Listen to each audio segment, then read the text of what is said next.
कल की क्लास में हम पढ़ रहे थे प्रेशर क्या होता है। और वहां पे हमने प्रेशर के बारे में बात की थी, कुछ एग्जांपल्स भी किए थे। और वहां पे हमने डिस्कस किया था कि आज हम टाइप ऑफ प्रेशर्स डिस्कस करेंगे। तो तीन तरह के प्रेशर्स मैंने आपको बताए थे। पहला बताया था मैंने एटमॉस्फेरिक प्रेशर।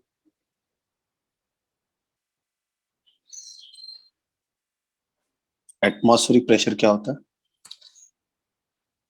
हमारा जो एटमॉस्फेयर जो प्रेशर लगाता है, that is called the atmospheric pressure.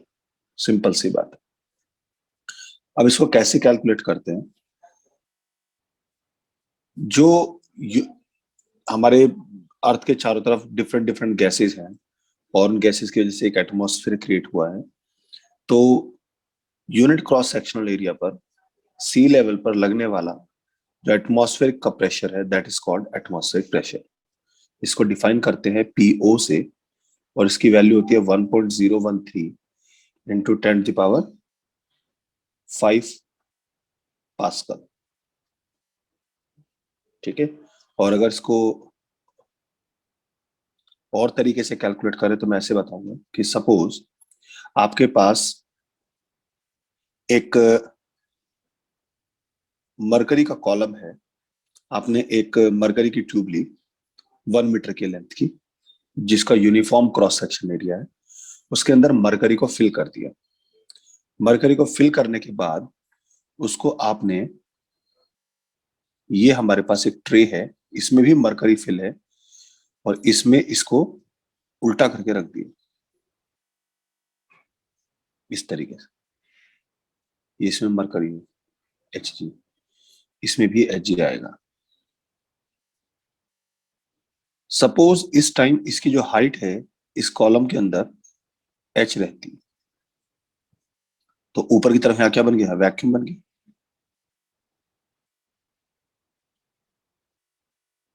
Clear?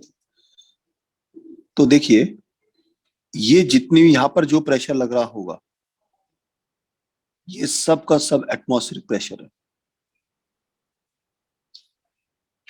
तो यहां पर भी जो प्रेशर लगेगा वो एटमॉस्फेरिक प्रेशर ही लगेगा।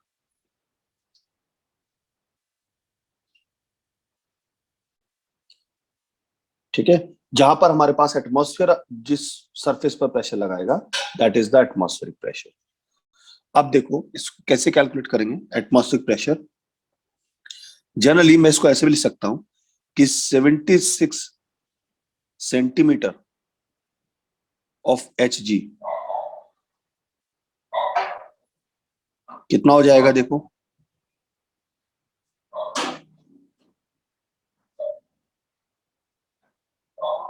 एच रो जी फॉर्मूला होता है। हाइट कितनी बोली उसने? 76 सेंटीमीटर। इसको मीटर में कन्वर्ट कर लेते हैं अपॉन 100। डेंसिटी ऑफ मरकरी कितनी होती है हमारे पास?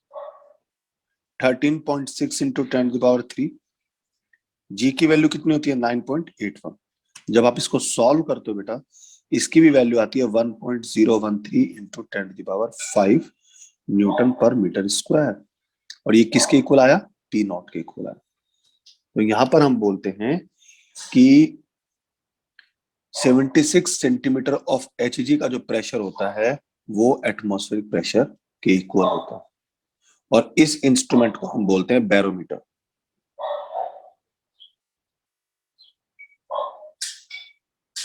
बैरोमीटर किस पर्पज में यूज होता है?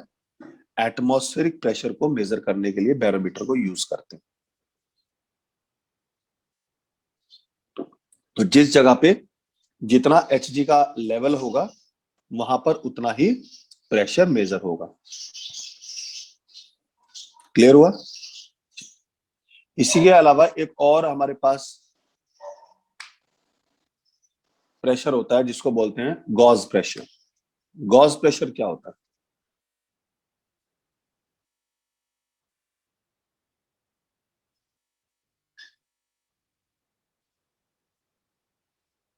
एटमॉस्फेरिक प्रेशर के ऊपर जितना भी एक्सेस प्रेशर है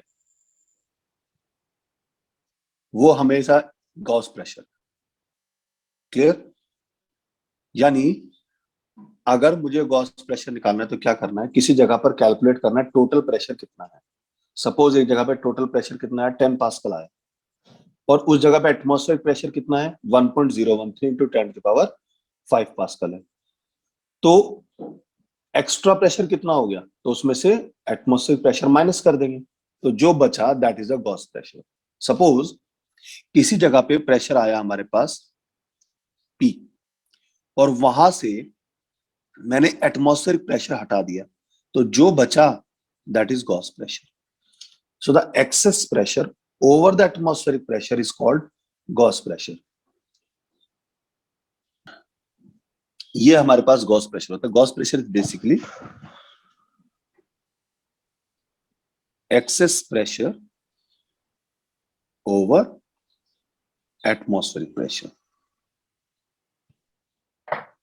तो जिस मीटर की हेल्प से हम इसको यूज करते हैं उसको गॉस मीटर बोलते हैं, या गॉस प्रेशर भी कह देते हैं हमारे पास। और आपको बता देता हूं, gauge pressure is simply equals to H/ρg। यानी यहां से एक चीज क्लियर हुआ, अगर डेंसिटी और जी की वैल्यू सेम है तो इसका मतलब ये हुआ कि जो गॉस प्रेशर होता है वो सीधा सीधा हाइट पर डिपेंड करता है। तो जहां पर हाइट जितनी ज्यादा होगी गॉस प्रेशर वहां पे उतना ही ज्यादा होगा, और जहां पर हाइट कम होगी वहां पर गॉस प्रेशर उतना ही कम हो जाएगा। तो गॉस प्रेशर को मेजर करने के लिए जो हम डिवाइस यूज करते हैं उसका नाम होता है मैनोमीटर। मैनोमीटर कैसा होता है? मैनोमीटर एक यू शेप की ट्यूब होती है। ये इस तरह का मैनोमीटर होता है। इसमें क्या होता है, लिक्विड फिल्ड होता है।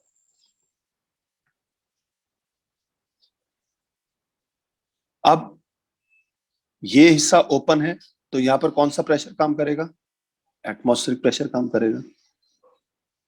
और इसका लेवल जो होगा वो ग्राउंड से कुछ और है, तो इस पॉइंट पर प्रेशर कितना होगा। तो देखो, अगर मैं इसको इसके साथ लेवल ले लेता हूं, तो जो प्रेशर यहां पर होगा वही प्रेशर यहां पर होगा। सेम लेवल पर सेम प्रेशर होता है, पास्कल्स लॉ। ग्राउंड से अगर इनकी जो हाइट है x है, तो वो दोनों बराबर हाइट पर है। तो चाहे हमारे पास ट्यूब बड़ी हो चाहे ट्यूब हमारे पास पतली हो, कोई फर्क नहीं पड़ता। सेम हाइट पर प्रेशर सेम होता है, प्रेशर यूनिफॉर्मली डिस्ट्रीब्यूट होता है। तो अगर ये पॉइंट हमारे पास x डैश है और ये पॉइंट हमारे पास x है, तो मैं इतना कह सकता हूं कि pressure at x dash is equals to pressure at x। ये तो पास्कल लॉ हो गया। अभी बताऊंगा पास्कल्स लॉ क्या होता है। अब इसका मतलब ये हुआ कि यहां पर अगर मुझे प्रेशर कैलकुलेट करना है तो मैं यहां पर प्रेशर कैलकुलेट कर लेता हूं एक्स पर। तो एक्स पर जो प्रेशर होगा वो एटमॉस्फेयर का वजह से भी है, और जो इतनी हाइट आई है एच, इसकी वजह से भी होगा। और एच की वजह से जो हाइट प्रेशर आएगा वहां पे वो कितना हो जाएगा, this is equals to P naught plus H/ρg। Liquid का इतना हो जाएगा। सो टोटल प्रेशर हमारे पास ये हो गया। So this pressure at x, this px is called absolute pressure।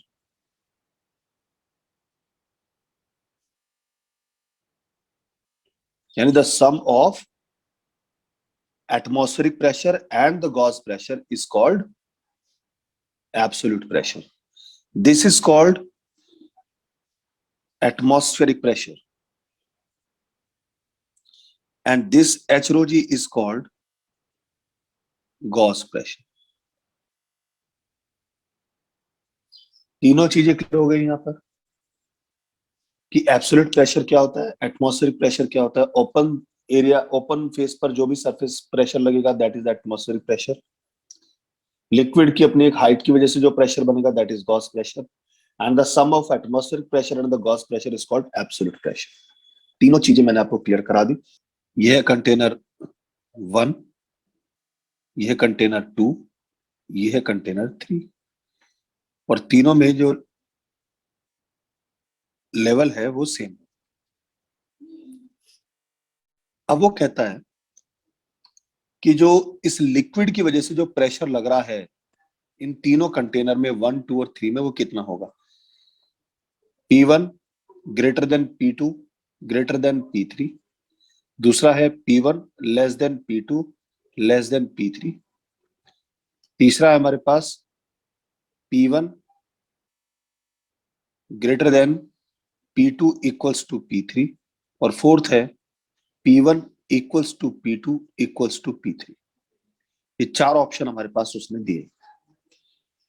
अब प्रॉब्लम क्या है, देखिए यहां पर जो एरिया है वो कुछ और है, यहां पर एरिया कुछ और है, यहां पर एरिया कुछ और है, बॉटम का एरिया यहां पर कुछ और है, यहाँ का कुछ और है, यहाँ का कुछ और है। और प्रेशर क्या होता है हमारे पास, फोर्स अपॉन एरिया। तो अगर एरिया डिफरेंट डिफरेंट है तो इसका मतलब क्या होगा, लिक्विड का जो फोर्स है mg वो तो फिक्स्ड आ रहा है या डिफरेंट डिफरेंट आ रहा है, तो प्रेशर कैसे कैलकुलेट करें। तो यहां पर पास्कल्स लॉ वैलिड होता है। तो आपको बता देता हूं कि P is equals to h rho g, अभी मैंने बताया था गॉस प्रेशर, वो सिर्फ और सिर्फ H पर डिपेंड करता है, रो की वैल्यू नहीं बदल रही, तीनों में सेम लिक्विड है, G की वैल्यू फिक्स है। तो इसका मतलब P1 is equals to P2 is equals to P3, तीनों की वजह से प्रेशर जो होगा वो बराबर ही होगा। इसका मतलब ये है, ये फॉर्मूला गलत नहीं है, ये फॉर्मूला भी सही है कि 1, 2 और 3 कंटेनर में एरिया डिफरेंट डिफरेंट है, सो इनके अंदर लिक्विड का जो अमाउंट होगा वो भी डिफरेंट डिफरेंट होगा, जिसकी वजह से इनकी वजह से जिनका फोर्स जो होगा वो अलग अलग होगा, और वो इस तरीके से होगा कि इनका रेशियो तीनों कंटेनर के लिए बराबर आएगा। क्लियर हुआ है point, this is called the hydrostatic paradox. चलिए इसमें मैं आपको एक पॉइंट कराता हूं, इफेक्ट ऑफ ग्रेविटी। कंसिडर करते हैं हमारे पास एक वेसल है, उसके अंदर एक सिलेंड्रिकल ऑब्जेक्ट रखा हुआ है, इस तरीके से बना लेते हैं। ये इसके अंदर एक सिलेंड्रिकल ऑब्जेक्ट रखा हुआ है और यहां तक इसमें हमने लिक्विड फिल किया हुआ है। इस सिलेंड्रिकल ऑब्जेक्ट की जो हाइट है वो h है, और क्योंकि ऊपर और नीचे वाला जो पोर्शन है दोनों पर हमारे पास एरिया सेम है, तो सिलेंड्रिकल वेसल पर कौन कौन सी फोर्स लगने वाली है वो हम डिस्कस करेंगे। देखिए अगर हमारे पास ये जो लिक्विड है इसकी डेंसिटी हमारे पास रो एल है, एल स्टैंड्स फॉर लिक्विड, तो देखो ऊपर जो प्रेशर होगा, यहाँ तो हमारे पास क्योंकि ये ओपन फेस है, कौन सा प्रेशर काम करेगा बेटा, पी नॉट, एटमॉस्फेरिक प्रेशर। लेकिन यहां से इस सरफेस तक आते आते यहां पर हमारे पास लिक्विड और एटमॉस्फेयर दोनों प्रेशर लगा रहे हैं, जिसकी वजह से यहां पर कुछ फोर्स लगेगी और वो इस कंटेनर को, इस सिलेंडर को नीचे की तरफ को प्रेस करेगा। तो जब फोर्स प्रेशर लगेगा तो एक फोर्स लगेगी, I call this force F1. इस सिलेंड्रिकल कंटेनर का खुद का वेट mg, वो भी नीचे की तरफ काम करेगा, और क्योंकि प्रेशर सरफेस के नॉर्मल होता है, यूनिफॉर्मली लगता है, तो यानी यहां से भी ऊपर की तरफ एक प्रेशर लगेगा, यानी एक फोर्स आएगा। Suppose this force is F2। अब क्योंकि डिफरेंट डिफरेंट हाइट है तो इस पॉइंट पर प्रेशर डिफरेंट होगा, I call this pressure P1, इस पॉइंट पर प्रेशर डिफरेंट होगा, I call this point P2। क्योंकि प्रेशर डिफरेंट है इसलिए हमारे पास दोनों तरफ से फोर्स डिफरेंट डिफरेंट लगने वाली है। तो जो F1 होगा वो कितना हो जाएगा, F1 is equal to P1 into A, और F2 कितना हो जाएगा, ये हो जाएगा P2 इंटू ए। F1 करेगा हमारे पास डाउनवर्ड काम, और ये करेगा हमारे पास अपवर्ड काम। क्लियर। इसके अलावा तीसरा जो फोर्स है इसका weight W which is equals to mg, ये भी हमारे पास डाउनवर्ड काम करेगा। अब अगर ये सिलेंडर इक्विलिब्रियम में है, इक्विलिब्रियम में मतलब net force is zero, if cylinder is in equilibrium, तो उस केस में क्या होगा, उस केस में जो F1 प्लस mg जो डाउनवर्ड है और जो अपवर्ड है दैट इज F2, इन सबका सम कितना होना चाहिए, जीरो होना चाहिए। अब F1 की वैल्यू निकाल लेते हैं बेटे, F1 कितना हो जाएगा, F1 हो जाएगा हमारे पास P1A, ठीक है। अब एटमॉस्फेरिक प्रेशर तो तीनों पे बराबर लग रहा है, तो अगर इसको चेक करेंगे तो वो कट जाएगा, आपस में जीरो हो जाना, plus mg as it is, that is equal to F2। F2 की वैल्यू कैसे निकालेंगे? F2 is P2A। तो यहां से आप P2 निकाल लीजिए, P2 बन जाएगा P1 plus m/a/g। Clear? m is what? The mass of container. अब मास अपॉन एरिया, अब एक चीज देखिए यहां पे, मैं इसको इक्वेशन फर्स्ट कॉल कर लेता हूं। अब since m is equals to volume into density, clear? Volume कितना हो जाएगा हमारे पास? Height into area. और अगर हमारे पास सिलेंडर की डेंसिटी हमारे पास जो, अगर इसके अंदर कोई लिक्विड फिल है, अगर उसकी डेंसिटी रो है, तो इसको HA इंटू रो कह देना। तो therefore from first this P2 will be equals to P1 plus HA rho upon A into G। तो A से A कैंसिल हो गया, तो this P2 is equals to P1 plus H rho G। तो ये आपके पास देखिए कितना इंपॉर्टेंट रिलेशन बन के आया कि इस पॉइंट पर जो प्रेशर होगा वो इस पॉइंट का प्रेशर प्लस जो ये हाइट की वजह से H rho G आया, उन दोनों का सम हो जाएगा। तो एक तरह से जो P2 है वो एब्सोल्यूट प्रेशर हो गया, कहां पर? H डेप्थ पर। और ये चीज क्लियर है कि जितना हम डेप्थ में नीचे जाते जाएंगे प्रेशर उतना बढ़ता चला जाएगा। कितने अमाउंट से बढ़ेगा? That is H rho G, that is the gauge pressure. तो हमें अगर किसी पॉइंट पर प्रेशर निकालना है तो हमें क्या करना है? H rho G प्लस जो टॉप पर प्रेशर होगा उसका सम कर देना। तो मैं एक तरह से लिख सकता हूं दे P2 minus P1 is equals to H rho G। So यहां से हमारे पास ये चीज क्लियर हो गया कि जो प्रेशर डिफरेंस होगा, या मैं कहूं डिफरेंस ऑफ प्रेशर, अगर मुझे कैलकुलेट करना है दो पॉइंट पे, वो सिंपल से सिंपल बात है कि H हाइट पर डिपेंड करेगा। तो मैं लिख सकता हूं difference of pressure between two points is equal to the H rho G। Pascal's law मैंने आपको बता दिया कि अगर हमारे पास कोई लिक्विड है और वो हमारे पास किसी कंटेनर में फिल्ड है, तो किसी एक लेवल पर, सेम लेवल पर जो प्रेशर होगा वो इक्वल होगा। इसको दूसरे तरीके से ऐसे भी समझ सकते हैं कि लिक्विड जो होता है वो जितनी भी अवेलेबल डायरेक्शंस होती है उसमें इक्वल प्रेशर एक्सर्ट करता है। इसको इस तरीके से भी समझा सकता हूं कि अगर हमारे पास किसी एक जगह पर मैंने प्रेशर चेंज किया, तो वो चेंज इन प्रेशर उसी लेवल पर हमारे पास ट्रांसमिट हो जाएगा हर पॉइंट पर इक्वल अमाउंट में। ऐसा नहीं होगा कि 2 किलोमीटर की डिस्टेंस पे जाके प्रेशर की वैल्यू कम हो जाएगी, सब जगह इक्वली डिस्ट्रीब्यूट होगा। तो मैं इसको कई तरीके से एक्सप्लेन कर सकता हूं, बहुत इंपॉर्टेंट है पास्कल्स लॉ। तो पहला स्टेटमेंट इसको ऐसे कह सकता हूं, in all directions, clear, this is Pascal's law. यानी मेरा कहने का मतलब ये हुआ कि जो ऊपर मैंने प्रॉब्लम करी, तो अगर आप प्रेशर सेंटर पे निकालो या प्रेशर यहाँ पे निकालो या प्रेशर यहाँ पे निकालो, वो बराबर ही आना, कोई प्रॉब्लम नहीं आएगा उससे। तो उसी लेवल पर कहीं पर भी प्रेशर कैलकुलेट करेंगे तो वो सेम होगा। हाँ, अगर यहाँ पर प्रेशर कैलकुलेट करूंगा तो वो नीचे वाले प्रेशर के बराबर नहीं होगा, क्योंकि हाइट बदल गई। यहाँ पर यहाँ पर यहाँ पर प्रेशर सेम होगा। जितना प्रेशर यहाँ पर, उतना ही प्रेशर इसी सरफेस पर इसी सेम लेवल पे बराबर लगेगा।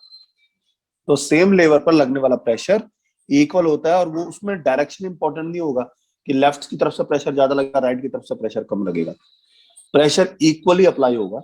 और यही चीजें जिस कंटेनर में डाल दो, उस कंटेनर में की वॉल पे भी वो इक्वली ही डिस्ट्रीब्यूट होता है। ये प्रेशर की खासियत होती है। तो यही पास्कल्स लॉ है। और पास्कल्स लॉ के बहुत सारे एग्जांपल्स हैं, जैसे हमारे पास हाइड्रोलिक लिफ्ट होती है, हाइड्रोलिक लिफ्ट, और हाइड्रोलिक प्रेस, हाइड्रोलिक ब्रेक, ये सब हमारे पास पास्कल्स लॉ पे काम करते हैं। हाइड्रोलिक लिफ्ट आपने देखी होगी, जिनको आप लोग धर्मकांटा बोलते हो एक तरह से। इसमें इस तरीके से कुछ स्ट्रक्चर होती है कि एक हिस्सा जो होता है नैरो होता है और लिक्विड जाता है, और एक हिस्सा हमारे पास लार्ज होता है। जो लार्ज वाला हिस्सा होता है वहां पर एक पिस्टन लगा हुआ होता है, और पिस्टन पर आपको अपनी जो कार व ट्रक जो भी आपको खड़ा करना होता है वो आप खड़ा कर सकते हैं। ठीक है भाई, लिमोजी खड़ी कर दी मैंने। तो आपने इस वाले पिस्टन पर क्या कर दिया, इसको खड़ा कर दिया, और इसी लेवल पर, सेम लेवल पर, यहाँ पर एक छोटा पिस्टन लगा हुआ होता है, और इसके अंदर लिक्विड जो होता है वो सेम लेवल पे होता है। अब सेम लेवल पे होने का मतलब क्या हुआ, पास्कल्स लॉ क्या कह रहा है, अगर सेम लेवल पे है, चाहे आर्म हमारे पास कुछ भी हो, अगर लेवल सेम है तो प्रेशर सेम होगा। अब देखो, क्योंकि हाइट तो यहाँ पे दोनों तरफ बराबर ही है ना बेटा, ये भी हाइट एच पे ही है, ये भी हाइट एच पे ही है। मान लीजिए इस साइड का जो area of cross section A1 है, इस पिस्टन का area of cross section A2 है। तो अगर प्रेशर हमारे पास सेम लेवल पर बराबर लगता है, तो इसका मतलब इस वाली लोअर साइड पे और अपर जो बिगर साइड है, एक्सपेंडेड साइड है, दोनों पर प्रेशर बराबर है। एरिया ऑफ क्रॉस सेक्शन अलग है, तो कौन बदल गया, फोर्स लगने वाला बदल गया। तो अगर इस साइड का मैं कैलकुलेट करता हूं प्रेशर, वो कितना हो जाएगा, F1/A1। और इस साइड का अगर प्रेशर कैलकुलेट करता हूं, वो कितना हो जाएगा, F2/A2। अब क्योंकि हमारे पास प्रेशर बराबर है, यानी कहने का मतलब है, इस पे जब हमने ये ट्रक रख दिया तो इसने नीचे की तरफ प्रेशर लगाया P, तो जब नीचे की तरफ प्रेशर लगाया तो ये इसको ऊपर की तरफ धकेलेगा इस P से। अब यहां पर मैं कुछ क्या वेट रखूंगा जो इसको बैलेंस कर दे ताकि लेवल ना बदले। तो जितना वेट रखा उसकी वजह से जो प्रेशर आया वो सेम प्रेशर हमारे पास मेजर होगा। तो अब सिंस P इज सेम, तो इसका मतलब ये हुआ कि F1/A1 is equals to F2/A2। तो अगर आपको कैलकुलेट करना है यहाँ पर कि भाई कितना हमारे पास बैलेंस करने के लिए फोर्स लगेगा, यानी आपको क्या निकालना है, F1 निकालना है। तो देयरफॉर, या अगर इसका वेट निकालना है F2, तो F2 is equals to how much, this is A2/A1 into F1। अब एक बार बताओ, एरिया जो A2 है वो बहुत ज्यादा है एज कंपेयर टू A1, तो ऑब्वियस सी बात है उसने उसका फोर्स मेजर करके बता दिया। तो इस तरीके से हाइड्रोलिक लिफ्ट काम करती है। लिफ्ट इज डिजाइन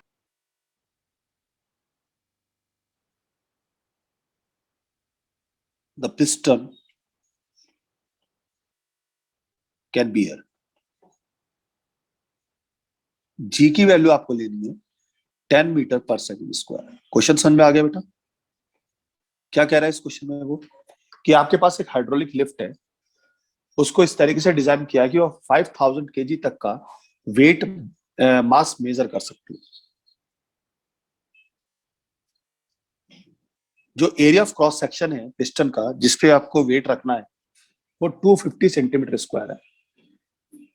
बताइए कि कितना मैक्सिमम प्रेशर वो पिस्टन बियर कर सकता है, यानी ये कितना मैक्सिमम प्रेशर ये पिस्टन बियर कर सकता है, यानी उसकी हाइट में कोई चेंज ना हो।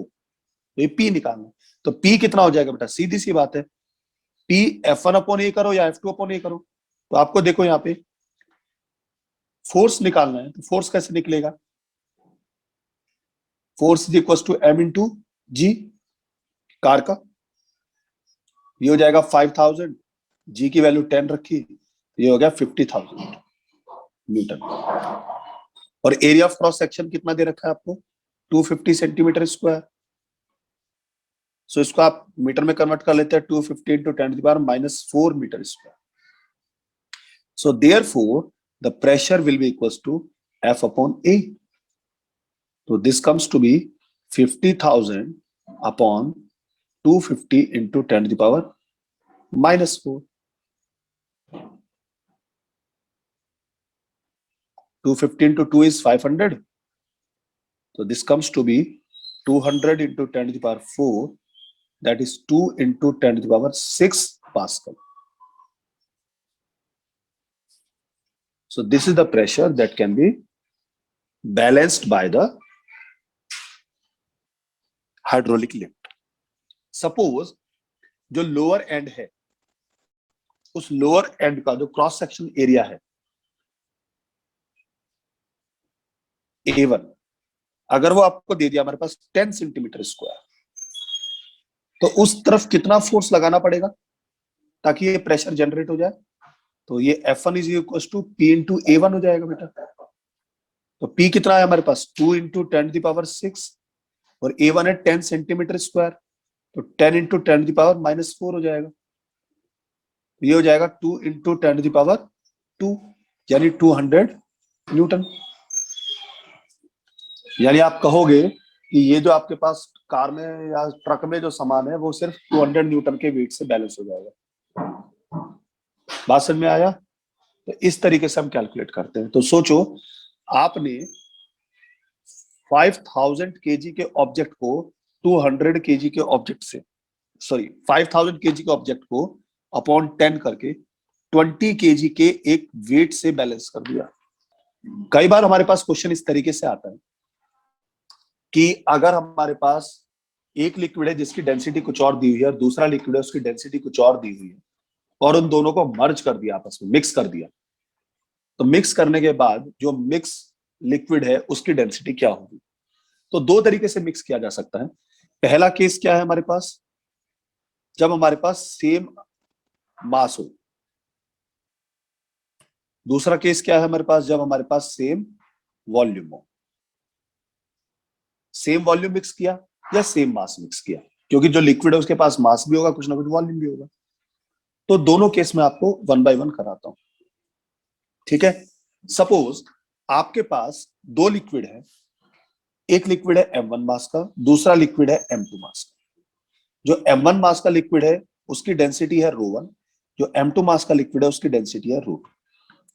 तो जब आपने इनको मिक्स किया, तो जब मिक्स करेंगे तो मिक्सचर के पास जो टोटल मास आएगा वो इन दोनों के मास के इक्वल होगा, और जो मिक्सचर के पास टोटल वॉल्यूम होगा वो इन दोनों के वॉल्यूम के इक्वल होगा। और वॉल्यूम कैसे निकालेंगे हम? क्योंकि हमें तो मास गिवन है, वॉल्यूम कैसे निकालेंगे? Volume is equals to mass upon density. तो ये हो जाएगा m1 upon ρ1 plus m2 upon ρ2। तो जो मिक्स्ड लिक्विड है उसका जो डेंसिटी होगी वो कितनी हो जाएगी? मिक्स्ड लिक्विड का मास अपॉन मिक्स्ड लिक्विड का वॉल्यूम, बस। तो ये हो जाएगा हमारे पास m1 plus m2 upon m1 upon ρ1 plus m2 upon ρ2। अब बात कह रहा है कि अगर मास सेम हो जाए तो क्या होगा, यानी अगर m1 is equal to m2 हो जाए और मैं इसको m कॉल कर देता हूं, तो उस केस में रो कितनी हो जाएगी? तो देखो ये हो जाएगा हमारे पास, सॉल्व करेंगे, ट्वाइस ऑफ ρ1 ρ2 अपॉन ρ1 प्लस ρ2। तो हार्मोनिक मीन हो जाता है। तो जब हमारे पास सेम मास को यूज करते हैं तो जो मिक्सचर की डेंसिटी होती है वो हार्मोनिक में हो जाता है, ट्वाइस ऑफ ρ1 ρ2 अपॉन ρ1 प्लस ρ2। इसको ऐसे भी। दूसरा, अगर सेम वॉल्यूम लिया, मान लीजिए V1 वॉल्यूम ρ1 डेंसिटी का है, V2 वॉल्यूम ρ2 डेंसिटी का होगा। तो जब वॉल्यूम सेम है तो ऑब्वियस सी बात है उनका मास भी डिफरेंट होगा। तो मिक्सचर का टोटल मास कितना हो जाएगा बेटा? m1 plus m2। अब मास निकाल लेते हैं, mass is equal to volume into density. So V1 ρ1 plus V2 rho two, ये टोटल मास आ गया हमारे पास। और मिक्सचर का टोटल वॉल्यूम कितना है बेटा, V1 प्लस V2। तो अब मिक्सचर की डेंसिटी कितनी हो जाएगी, again mass upon volume.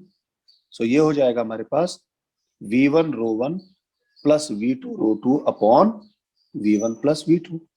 Case फिर वही, अगर हमारे पास सेम वॉल्यूम लिया तो इसका मतलब V1 is equals to V2। अगर मैं इसको V कॉल कर देता हूं तो इसका मतलब मिक्सचर की डेंसिटी कितना हो जाएगा हमारे पास, रो 1 प्लस रो 2 अपॉन 2। तो इस केस में जो मिक्सचर की डेंसिटी होगी वो उन दोनों का एल्जेब्रिक मीन हो जाएगा, अरिथमेटिक मीन हो जाएगा।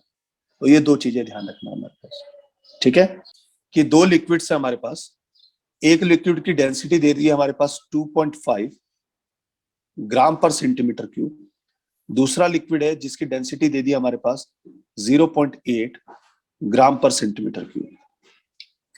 और इन दोनों को इनके मासेस के रेशियो में लिया। किस तरीके से लिया कि इनका जो मासेस का रेशियो है M1 ratio M2 that is 2:3। तो बतानी है कि जो मिक्सचर होगा उसकी एवरेज डेंसिटी क्या होगी, जो मिक्सचर की डेंसिटी होगी वो कितनी होगी। तो देखिए अब यहाँ पे ना तो मास इक्वल है, ना यहाँ पे मास हमारे पास वॉल्यूम इक्वल है। अब ये हमारे पास एक जनरल प्रॉब्लम बन गई। तो या तो आपको फॉर्मूला याद हो तब सॉल्व कर लो, लेकिन मैं आपको कभी सजेस्ट नहीं करूंगा फॉर्मूले सॉल्व करना। आपको सीधा सा पता है मिक्सचर की डेंसिटी होती है total mass upon total volume, ठीक है। डेंसिटीज आपको पता है, मासेज आपको 2 और 3 का रेशियो में दिया हुआ है। तो जब रेशियो दिया हुआ होता है तो हम कैसे कैलकुलेट करते हैं, इसका मतलब जो टोटल मास है बेटा वो 2 + 3 दैट इज 5 हो गया। तो देखो इसको कैसे समझाऊंगा मैं आपको। ये आपको M1 upon M2 that is 2/3 ये दिया हुआ है आपको, ठीक है। तो मैं इसको लिख सकता हूं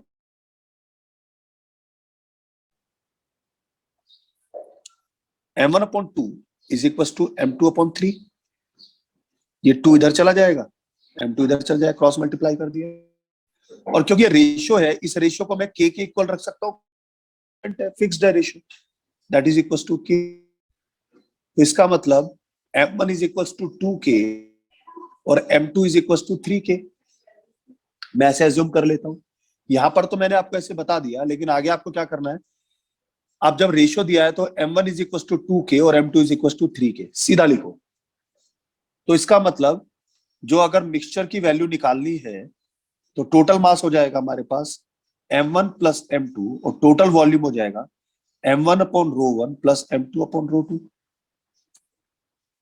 तो M1 कितना हो जाएगा 2K plus 3K upon 2K upon rho 1 plus 3K upon rho 2।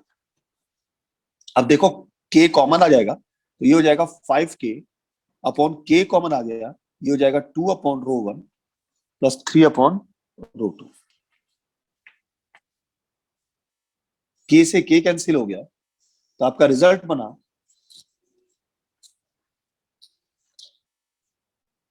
5 upon 2 upon rho 1 plus 3 upon rho 2। रो 1 और रो 2 की वैल्यू पुट कर दीजिए। सो 2 upon rho 1 is 2.5 and 3 upon rho 2 is 0.8। आपको इसको ग्राम पर सेंटीमीटर क्यूब को केजी में कन्वर्ट करने की जरूरत नहीं है, क्योंकि आपकी डेंसिटी जो होगी वो अपने आप उसमें कैलकुलेट होकर आ जाएगी जिस यूनिट में आपने इनको रखा है। तो जब आप इसको सॉल्व करोगे तो इनका एलसीएम लेके जब आप सॉल्व करोगे तो इसकी वैल्यू लगभग लगभग 1.09 ग्राम पर सेंटीमीटर क्यूब के आसपास आएगी। तो इस तरीके से हम एवरेज डेंसिटी कैलकुलेट करते हैं। क्लियर।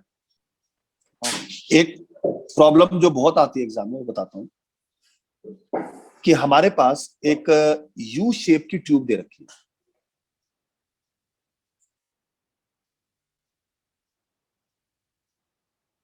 इस तरीके से। क्लियर। इस यू शेप की ट्यूब में दो लिक्विड हैं जो आपस में मिक्स नहीं हो सकते। आपने वाटर और मरकरी को ले लिया, और दो अलग अलग उसमें आपने उसको फिल कर दिया, ठीक है। अब जब उसने उसको फिल कर दिया तो क्या होगा कि दोनों लिक्विड्स की डेंसिटीज अलग अलग है, तो दोनों कॉलम में लिक्विड अलग अलग हाइट तक जाएंगे। सपोज यहां पर ये लिक्विड इस हाइट तक आया,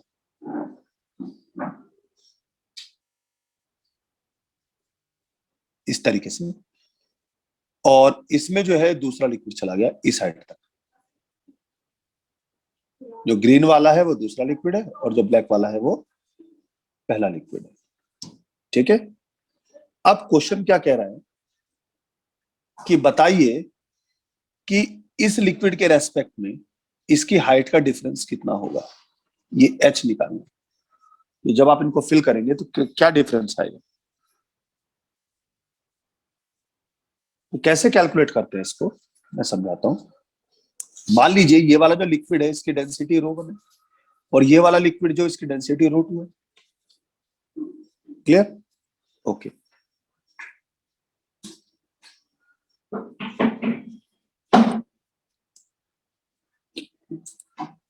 अगर इस लेवल की बात करता हूं, इसको पॉइंट ए कॉल कर लेता हूं, इसको पॉइंट बी कॉल कर लेता हूं, ठीक है। अब अगर इस पॉइंट की बात करता हूं तो यहां पर देखो पी नॉट तो यहां पे भी काम कर रहा है, पी नॉट यहां पे भी काम करेगा, लेकिन दोनों तरफ प्रेशर अलग अलग होगा। तो अब देखो यहाँ पे इक्वेशंस कैसे लगेंगी।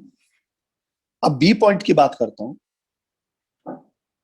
बी पॉइंट को अगर मैं कैलकुलेट करने जा रहा हूं तो सेम लिक्विड की देखो ये वाली हाइट और सेम लिक्विड की ये वाली हाइट, तो यहां से यहां तक तो प्रेशर सेम ही होगा क्योंकि लिक्विड अलग अलग है।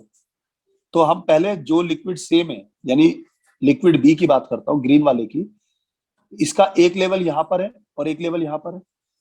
तो इस लेवल पर यहां पर भी प्रेशर और यहां पर भी प्रेशर तो बराबर ही होगा।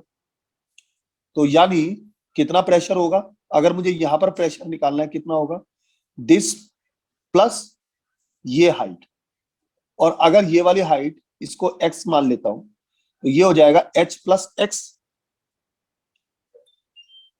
तो इस पॉइंट पर जो प्रेशर बना वो कितना बना हमारे पास,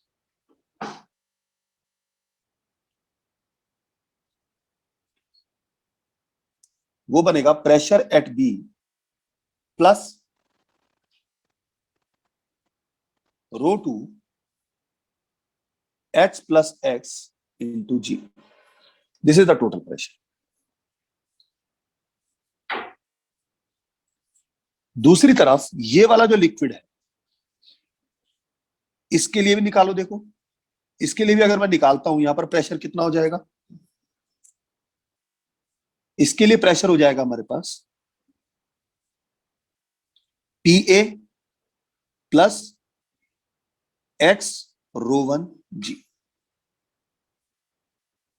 क्लियर हुआ बेटा?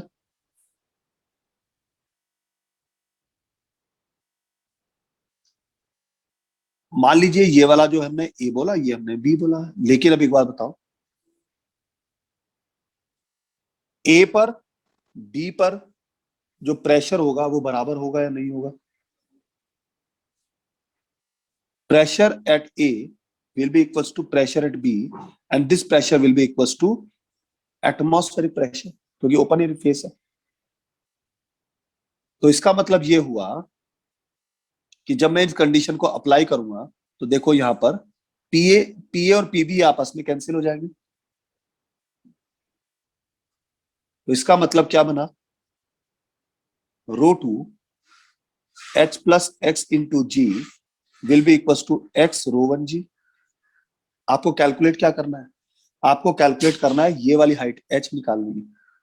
तो यहां पे मैं लिखूंगा h ρ2 जी, जी से भी g कैंसिल होगा बेटा, जी हटा देते हैं, h ρ2 is equal to x ρ1 minus x ρ2। तो x कॉमन आ गया, ρ1 minus ρ2। So this h is equal to ρ1 minus ρ2 upon ρ2 into x। तो आप सीधा सीधा यहां पर ये रिलेशन लगा के निकाल सकते हो कि कितनी हाइट तक लिक्विड जाएगा, और अगर हाइट तक लिक्विड जाएगा तो आप डेंसिटी निकाल सकते हो।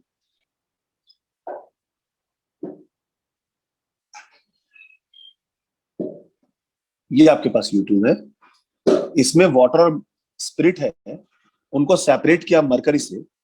इन दोनों आर्म में मरकरी में एक का लेवल जो है 10 सेंटीमीटर वाटर लेवल को लेके आता है, एक में हमारे पास 12.5 सेंटीमीटर स्पिरिट को लेके आता है। ठीक है, यानी कहने का मतलब ये हुआ,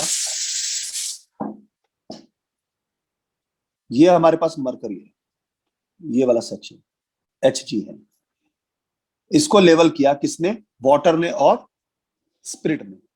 अगर इस हिस्से में मैं वाटर डालता हूं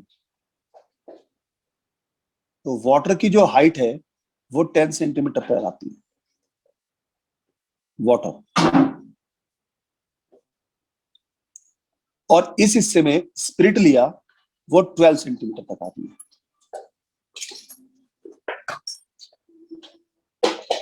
12.5 सेंटीमीटर, ये क्या है इसमें, स्पिरिट।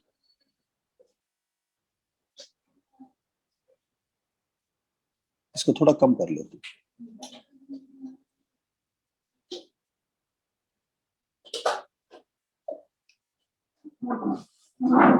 क्वेश्चन क्लियर हो गया? तो पूछ रहा है कि बताइए स्पिरिट की स्पेसिफिक ग्रेविटी कितनी होगी। Specific gravity of spirit calculate करनी है, कैसे निकालोगे इसको? देखिए इसमें फिर कोई प्रॉब्लम नहीं है। अब मरकरी ने क्या किया, इसको बैलेंस किया। बैलेंस करने का मतलब क्या है कि वाटर यहां पर जितना प्रेशर लगा रहा है उतना ही प्रेशर यहां पर स्पिरिट भी लगा रही है। मान लीजिए इसकी डेंसिटी रो वाटर है, इसकी डेंसिटी रो स्पिरिट है, तो इस पॉइंट पर जो प्रेशर लगा होगा वो कितना हो जाएगा। यहां पर तो एटमॉस्फेरिक प्रेशर लग ही रहा है, आप इसको पी नॉट कॉल करो। तो वाटर के उस पर इसको पॉइंट ए मान लेते हैं, इसको पॉइंट बी मान लेते हैं। इस पॉइंट ए पर कितना प्रेशर लगा, atmospheric pressure plus height of water into rho of water into g. और इस बी पॉइंट पर कितना लगा, atmospheric pressure plus height of spirit rho of spirit into g. अब एटमॉस्फेरिक प्रेशर तो बैलेंस हो गए, तो आपको निकालनी है स्पेसिफिक ग्रेविटी ऑफ स्पिरिट। तो स्पेसिफिक ग्रेविटी ऑफ स्पिरिट कैसे निकालोगे आप, देखिए height of water, sorry density of water, density of water upon density of spirit is equal to, देखो जी से जी कैंसिल हो जाएगा, तो ये हो जाएगा हमारे पास height of spirit upon height of water. Height of spirit कितना दिया है 12.5, हाइट ऑफ वाटर कितना दिया है 10, ये हो जाएगा 1.25। अब आपको स्पेसिफिक ग्रेविटी निकालनी है किसकी, स्पिरिट की। So therefore specific gravity of spirit is equals to density of spirit with respect to the density of water at 4 degree Celsius. तो बस यही तो निकालना है आपको, यानी हमें क्या कैलकुलेट करना है, 10/12.5 करना है। ये 0.8 आ गया। This is the specific. Archimedes principal को पढ़ने से पहले मैं आपको एक और कॉन्सेप्ट पढ़ाने जा रहा हूं जिसको बोलते हैं बायंट फोर्सेस।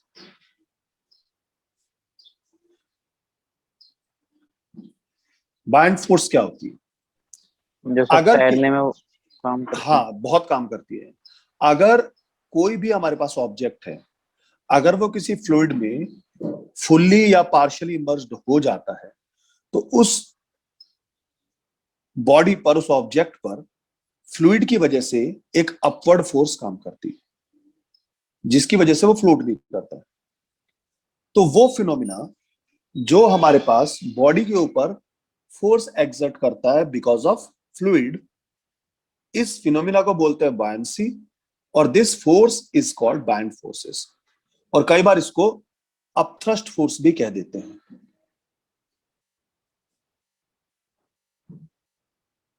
क्लियर?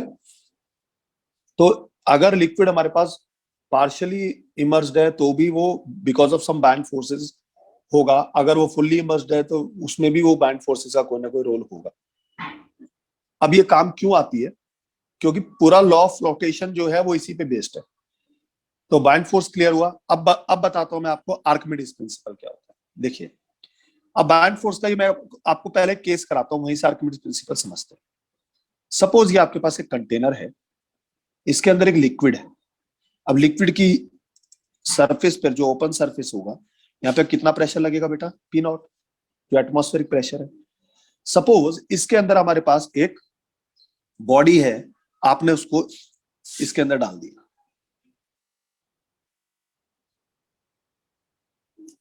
क्लियर? ये क्यूब है जिसका क्रॉस सेक्शनल एरिया ए। मान लीजिए ऊपर वाली सरफेस जो है वो यहां से h1 हाइट तक है, और जो नीचे वाली सरफेस है वो यहां से h2 हाइट तक है। ठीक है बेटा? दोनों साइड का क्रॉस सेक्शनल एरिया ए है, इस साइड का भी इस साइड का भी है, और इस क्यूब की जो लेंथ है वो है हमारे पास एल ले लेते हैं। तो एक बात बताओ, इस पर फोर्स कुछ और लगेगा और यहां पर फोर्स कुछ और लगेगा, अभी पढ़ चुके हैं हम।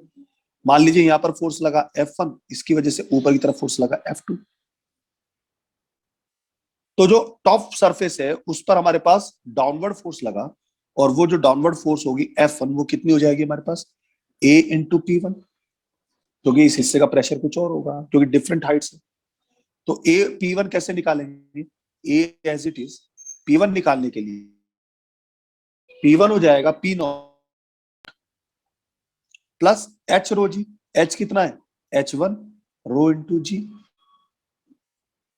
इसी तरीके से अगर F2 कैलकुलेट करूंगा तो ये हो जाएगा A इंटू P2। तो A इंटू P2 निकालने के लिए एरिया तो सेम है।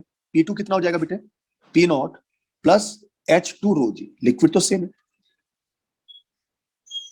अब दोनों इक्वेशन को देख के बताओ कि P नॉट की वैल्यू सेम है, रो और जी सेम है, तो since H2 is greater than H1, तो इसका मतलब ये हुआ कि जो F2 है वो ग्रेटर हो जाएगा F1 से। सो अगर F2 F1 से ज्यादा होगा तो इसका मतलब बॉडी को ऊपर की तरफ थ्रो करेगा। तो देयरफॉर नेट अपवर्ड फोर्स कितनी हो जाएगी? That will be equal to F2 minus F1। और F2 माइनस F1 निकालो इन दोनों इक्वेशन की वैल्यू पुट करके, तो देखो, तो A हमारे पास कॉमन आ गया, तो ये हो जाएगा P naught plus H2 rho G minus P naught minus H1 rho G. और यहां पर देखो, P नॉट से P नॉट कैंसिल हो गया, तो ये बन जाएगा हमारे पास A as it is. So ये हो जाएगा H2 माइनस H1, और रो जी हमारे पास बाहर आ गया। और H2 माइनस H1 क्या है? H2 minus H1 is this L। ये L ही तो है हमारे पास, H2 माइनस H1। तो मैं यहां पर लिख सकता हूं A into L row G, और एरिया इंटू लेंथ, ये सरफेस एरिया इंटू लेंथ अगर निकालता हूं तो ये इसका हमारे पास वॉल्यूम हो जाएगा। So volume of body rho into g. तो जो नेट फोर्स लगी अपवर्ड, जिसको क्या बोलेंगे हम? बाइंड फोर्स, अप थ्रस्ट, ये किसके इक्वल हुआ है? ये वी बॉडी इंटू रो जी के इक्वल हुआ। क्लियर? तो यस सर। यही यही हमारे पास आर्किमिडीज प्रिंसिपल है।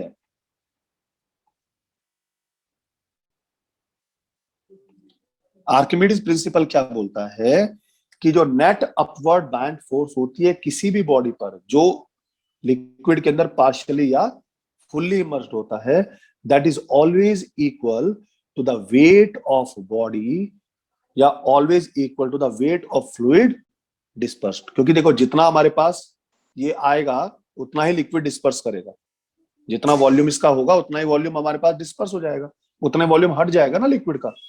तो जितना इस बॉडी का वेट होगा उतना ही हमारे पास वॉल्यूम होगा, उतना ही हमारे पास लिक्विड का वॉल्यूम भी डिस्पर्स हो जाएगा।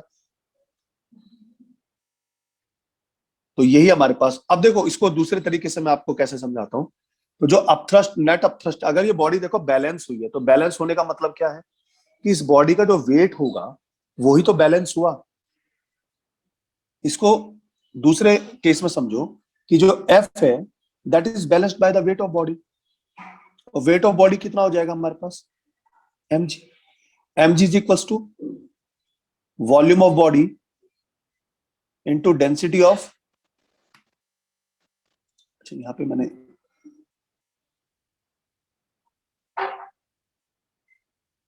वॉल्यूम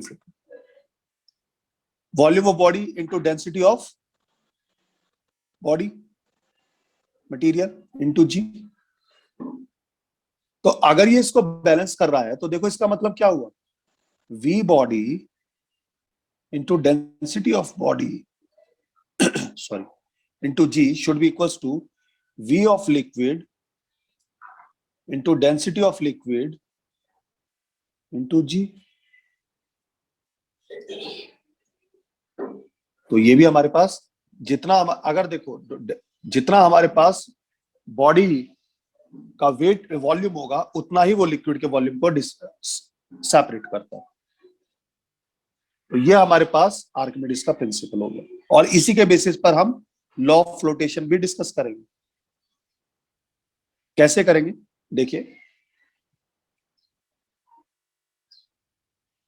लॉ ऑफ फ्लोटेशन सीधा सीधा डिफाइन हो गया इनके डिफरेंस पर। तीन पॉसिबिलिटीज बन सकती हैं। पहली पॉसिबिलिटी क्या है कि अगर बॉडी का वेट ज्यादा हो जाए अप थ्रस्ट से, तो उस केस में क्या होगा, इसका मतलब ये हुआ कि डेंसिटी जो है बॉडी की वो ग्रेटर है डेंसिटी ऑफ लिक्विड। तभी तो ये पॉसिबिलिटीज है, बॉडी की डेंसिटी लिक्विड की डेंसिटी से ज्यादा होगी तभी तो जो बॉडी का वेट होगा उससे ज्यादा होगा। तो उस केस में क्या होगा, बॉडी हमारे पास सिंक कर जाएगी, body will sink to bottom. करके देख सकते हो आप ये एक्सपेरिमेंट करके। तो बॉडी के वेट में कितना चेंज हुआ, तो apparent weight will be equals to net actual weight minus upthrust. और देखो एक्चुअल वेट कितना है, V rho g, V body into rho body into g, और ये वी लिक्विड इंटू रो। आप यहां पे पुट करके इसको सॉल्व कर लीजिए। क्लियर हो गया। दूसरा केस, ये केस फर्स्ट हो गया। केस सेकंड देखिए बेटा, अगर हमारे पास लिक्विड की और बॉडी की दोनों की डेंसिटीज बराबर हो जाती है, अगर हमारे पास बॉडी की डेंसिटी और लिक्विड की डेंसिटी बराबर हो जाती है, फ्लूइड की डेंसिटी बराबर हो जाती है, इसका मतलब जो वेट होगा वो थ्रस्ट के इक्वल हो जाएगा।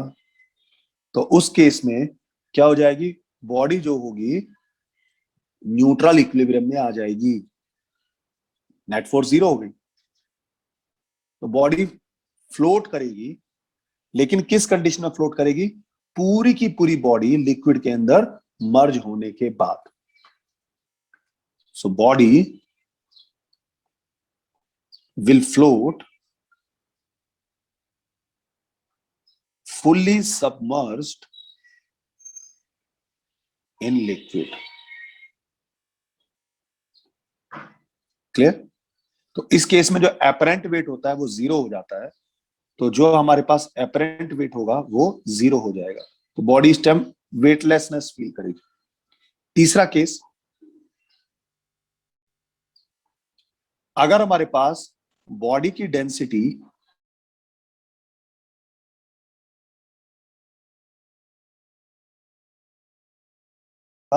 जो हमारे पास वेट होगा वो लेस हो जाएगा, थ्रस्ट हमारे पास ज्यादा हो जाएगी।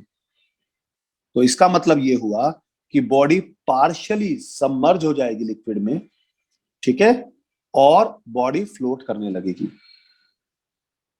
Body will float partially submerged in liquid। ऐसा इसलिए हुआ कि जो बॉडी की वजह से जो लिक्विड का वॉल्यूम डिस्प्लेस होगा वो कम हो जाएगा। बॉडी का वॉल्यूम ज्यादा है, उसने जो लिक्विड का जो वॉल्यूम डिस्प्लेस किया वो कम हो जाएगा। इस वजह से हमारे पास जो एपरेंट वेट होगा वो रहेगा अभी भी जीरो ही है, तो कंडीशन अभी भी न्यूट्रल इक्विलिब्रियम में, लेकिन बॉडी कंप्लीटली सबमर्ज नहीं होगी।